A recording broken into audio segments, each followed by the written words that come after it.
Hi friends, Ruma লাইফস্টাইলে আজকে তোমাদের সঙ্গে কেকের রেসিপি শেয়ার করব। সো চলো দেখতে থাকো কিভাবে তৈরি করছি। গুড ডে বিস্কুট দিয়ে কেকটা তৈরি করব।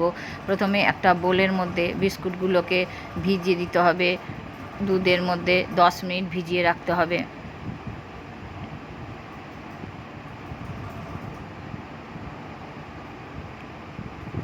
আমি সব বিস্কুট দিয়েই এই কেকটা তৈরি করেছি। 1 প্যাকেট বিস্কুট লেগেছে এর মধ্যে।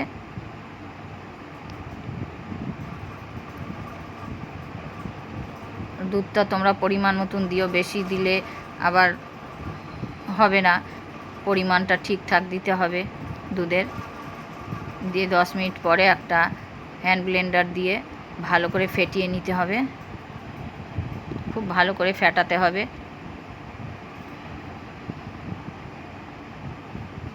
চিনি পরিমাণ মতন দিতে হবে, কেন আগের থেকে বিস্কুটে চিনি দেওয়া থাকে।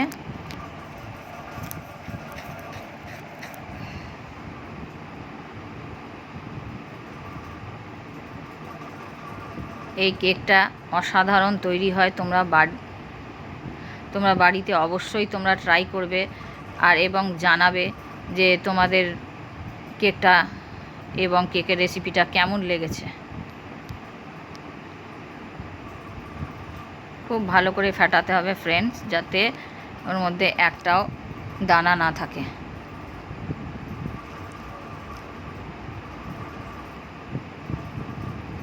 তারপরে অয়েল দিতে হবে। আমার কাছে বাটার ছিল না, বাটার দিলেই ভালো হতো, কেন কুকিজটা বাটারের তৈরি, ওই জন্য বাটার দিলে ভালো হতো। আমার কাছে বাটার অ্যাভেলেবেল ছিল না, ওই জন্য আমি তেল দিয়ে এটা করেছি। এবং বেকিং পাউডার 1 চামচ, বেকিং সোডা 1 পিঞ্চের মতন দিয়ে আবার ফেটাতে হবে, একভাবেই ফেটাতে হবে।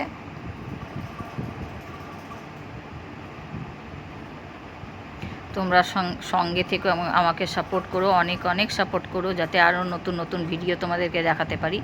এই দেখো, এবার এর মধ্যে টেস্টের জন্য আমুল দুধ আর কফি পাউডার দিতে হবে। কফি পাউডারটা কালারও আসবে এবং টেস্টের জন্য।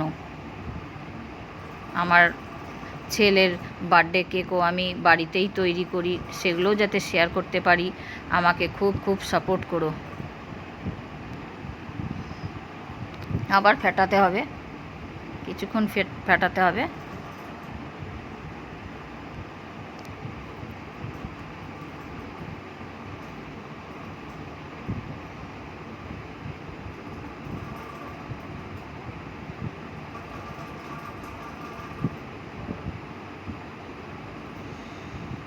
এবার আমি আগের থেকে একটা কেক টিনের মধ্যে অয়েল গ্রিস করে রেখেছিলাম, ওর মধ্যে ঢেলে দিতে হবে এই ব্যাটারগুলো।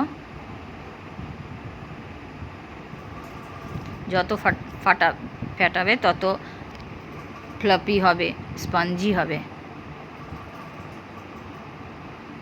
এর মধ্যে ঢেলে দিতে হবে, ঢেলে দিয়ে ট্যাপ করে নিতে হবে, যাতে নিচে কোনো বাবলস না থাকে। আমি আগের থেকে প্রিহিট করার জন্য ওভেনের মধ্যে কড়াই চাপিয়ে রেখেছিলাম। এ দেখো, একটা প্লেট দিয়েও রেখেছিলাম।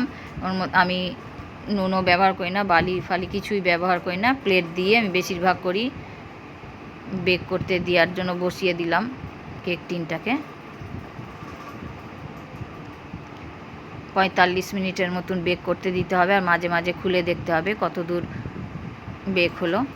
আমার কাছে মাইক্রো ওভেনও আছে, কিন্তু মাইক্রো ওভেনে সচরাচর করি না। সবাইকার বাড়িতে তো মাইক্রো ওভেন থাকে না, কড়াই আমি করে থাকি ওভেনেই। দেখো, এবার আমি একটা টুথপিক ঢুকিয়ে দেখলাম যে আমাদের টুথপিকটা ক্লিন বার হচ্ছে কিনা, কিন্তু সব দিক থেকেই দেখে নিলাম আমাদের টুথপিকটা ক্লিন বার হচ্ছে, তার মানে বেক হয়ে গেছে। দেখো, এবার ঠান্ডা হয়ে গেলে এটাকে ডেকোরেট করব।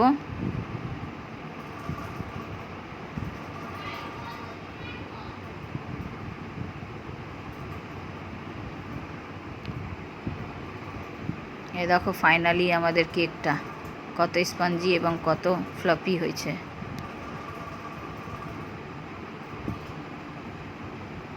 এই দেখো ফ্রেন্ডস, কেকটা কত ফ্লপি, কত স্পঞ্জি।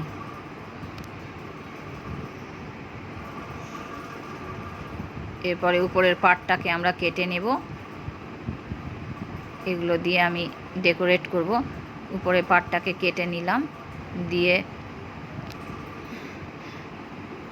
আমি মিল্ক মেড দিয়ে এটা ডেকোরেট করব। আমি বাড়িতেই বানিয়ে থাকি মিল্ক মেডটা, কিন্তু মিল্ক মেড শেষ হয়ে গেছে, ওই জন্য কেনা মিল্ক মেড দিয়ে আমি এটা ডেকোরেট করছি। কালারিং বলস দিয়ে দেবো প্রথমে ডেকোরেশনের জন্য, তারপরে সিলভার বল দিয়ে সাজিয়ে দিব। তোমাদের ভালো লেগে থাকলে আমাকে খুব সাপোর্ট করো। এ দেখো ফাইনালি লুকটা, এ দেখো আগে কালারিং বল দিয়ে ডেকোরেট করলাম, তারপরে সিলভার বল দিব। লুকটা দেখো, জাস্ট অসাম। এ দেখো ফাইনালি লুকটা। এবার তোমাদেরকে কেটে দেখাবো যে কেমন স্পঞ্জি হয়েছে। Just wow. এই দেখো, এই দেখো আমাদের তৈরি হয়ে গেল কেক। ভালো লেগে থাকলে একটা লাইক অবশ্যই করি।